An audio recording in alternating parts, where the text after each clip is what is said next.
एक तरफ तनाव और दूसरी तरफ अचानक से मुलाकातों के दौर ने ये चीजों को बड़ा उलझा कर रख दिया है।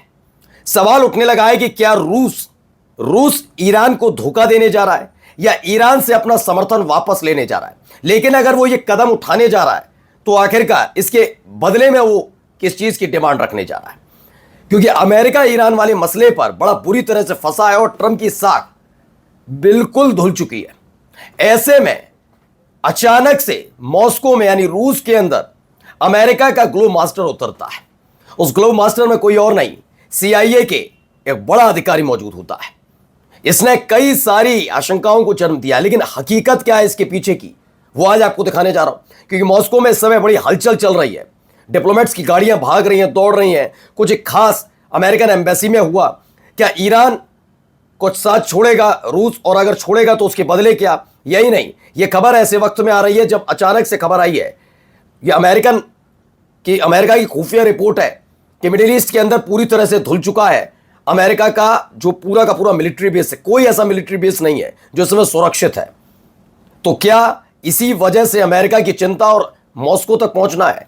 खबर यही नहीं, इसके अलावा आपको दिखाएंगे कि एक और बड़ा बयान आ गया है, क्योंकि कहा यह जा रहा है कि स्ट्रेट ऑफ हॉर्मुज को अमेरिका ने साफ कर दिया, यानी माइंस बिछी थी, लेकिन बकायदा सबूत मुंह पर दे मारे हैं कि देख लो ये माइंस हैं यहां पर। अगर गलती हुई तो फिर ये मत कहिएगा कि हमारा जहाज उड़ गया। नमस्कार, मैं हूं प्रज्वल गौतम और आप देख रहे हैं खबर चौक। कुछ तस्वीरें निकलकर सामने आई। पहले ये वीडियो, इसने बड़ी हलचल मचा रखी। क्या हो रहा है? ऐसा क्या मॉस्को में यानी रूस में अमेरिका का ग्लोब मास्टर आ जाना, CIA के बड़े अधिकारी का पहुंचना, ये देखिए।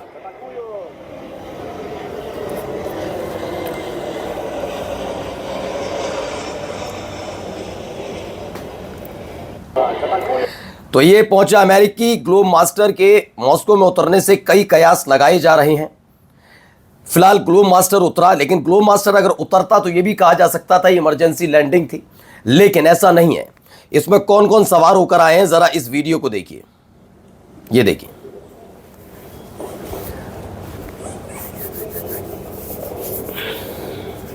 उनके हाथ में कुछ फाइल है, वो लेकर पहुंचे हैं। क्या पकड़ा है रूस और अमेरिका के बीच? अब आप समझिए क्या है। पहले ये समझिए, अमेरिका जो है फंसा हुआ है ईरान के साथ, ईरान को लेकर बेचैन नजर आ रहा है।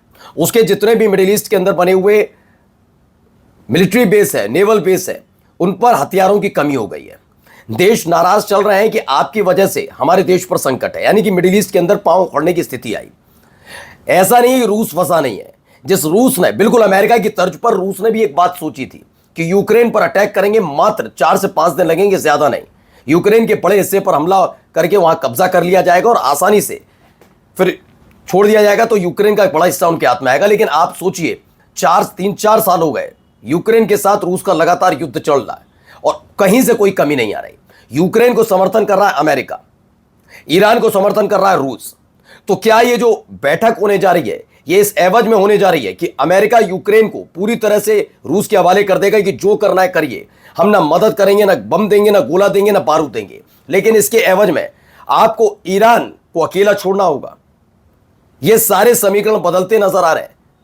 ये बहुत महत्वपूर्ण बैठक होने जा रही है। खबर यह भी निकलकर सामने आ रही है कि इन सब के बीच जो डोनाल्ड ट्रंप है वो भी रूस पहुंच सकते हैं। अब देखिए कुछ और तस्वीरें, वीडियोस।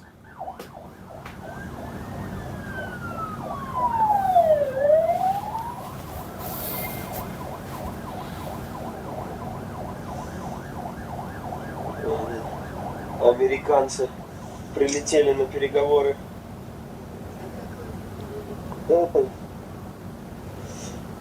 Машина Министерства американского и плюс новость о том, что военный самолет прилетел во Внуково 1,5 часа назад.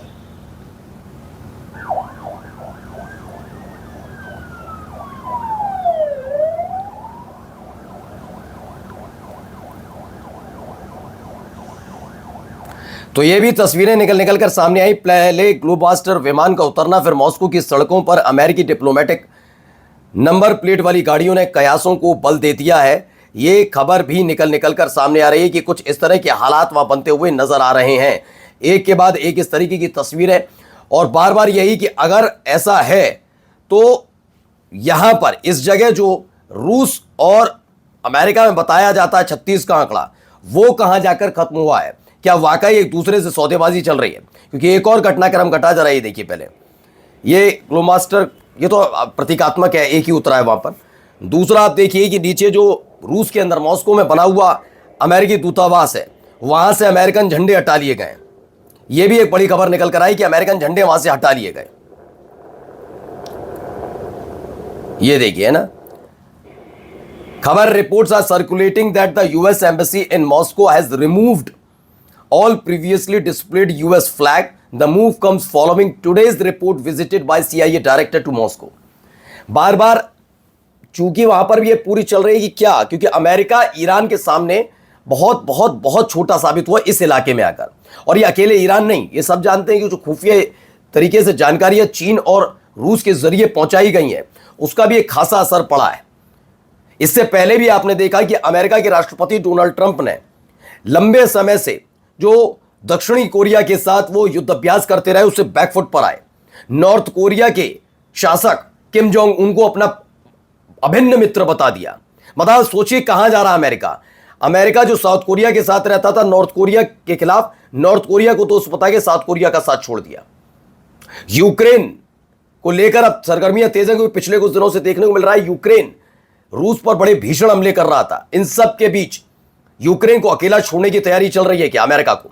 और अगर ऐसा हुआ तो इसके बदले ईरान को लेकर बड़ा फैसला रूस को भी लेना होगा। तो क्या रूस का साथ छोड़ने जा रहा है? देखिए मॉस्को में उतरे अमेरिकी मिलिट्री जहाज C-17A को लेकर बड़ी खबर आ रही है। इससे CIA सरगना जॉन रेडक्लिफ पहुंचे हैं, जो रूसी अधिकारियों से मिल रहे हैं। यह भी अनुमान लगाया जा रहा है कि है या था कि ट्रंप या वेंस मॉस्को जाने वाले हैं। ट्रंप के अभी जाने का कोई कारण नहीं दिखता और वेंस को रूस बहुत हल्के में लेता है। जो भी हो, मामला यूक्रेन से जुड़ा हुआ तो नहीं लगता। फिर क्या यह ईरान को लेकर है? क्या यह ईरान के खिलाफ टैक्टिकल न्यूक्लियर ऑप्शन के बारे में है, या फिर यूं ही माहौल बनाने के लिए रेडक्लिफ ने बड़ा जहाज ले लिया है? ट्रंप और पुतिन के बीच बढ़िया संबंध है। अगर ट्रंप मॉस्को आ जाए तो बड़ा दिलचस्प प्रकरण बनता है। ये बिल्कुल स्पष्ट, बिल्कुल सही बात है। ये देखिए, ये ऐसे वक्त में हो रहा है सारी चीजें जब आप खुद देखिए। अमेरिकी मीडिया NBC न्यूज की रिपोर्ट के मुताबिक ईरानी मिसाइल और ड्रोन हमलों से मिडिल ईस्ट में अमेरिका की intelligence facility services surveillance equipments को अब तक का सबसे बड़ा व्यापक नुकसान पहुंचा है। रिपोर्ट में कहा गया है कि इन ठिकानों की मरम्मत पर अरबों डॉलर खर्च होने का अनुमान है। यानी सबसे कमजोर ऐसा कमजोर स्थिति में अमेरिका मिडिल ईस्ट के अंदर है, और इस स्थिति में वो ईरान से लड़ने में सक्षम नहीं है। तो ये वाला तरीका क्या आजमाया जा रहा है? मैं ये नहीं कह रहा कि ईरान को रूस अकेला छोड़ रहा है, लेकिन क्या ईरान को मनाने के लिए रूस को लगाने की कोशिश है कि अब सब कुछ शांत कर लेना चाहिए? क्योंकि अभी मिड टर्म चुनाव वहां पर भी होने हैं अमेरिका के अंदर। लेकिन ये सवाल है कि अगर ये सब होगा तो केवल यूक्रेन तक ही सीमित रहेगा रूस, या फिर वो इजराइल को लेकर भी कोई बड़ी शर्त रख सकता है कि इजराइल का साथ भी अमेरिका को छोड़ना होगा? उधर देखिए अमेरिका को जवाब देता हुआ एक और वीडियो आ गया, सुनिए। ये देखिए, सुनिए।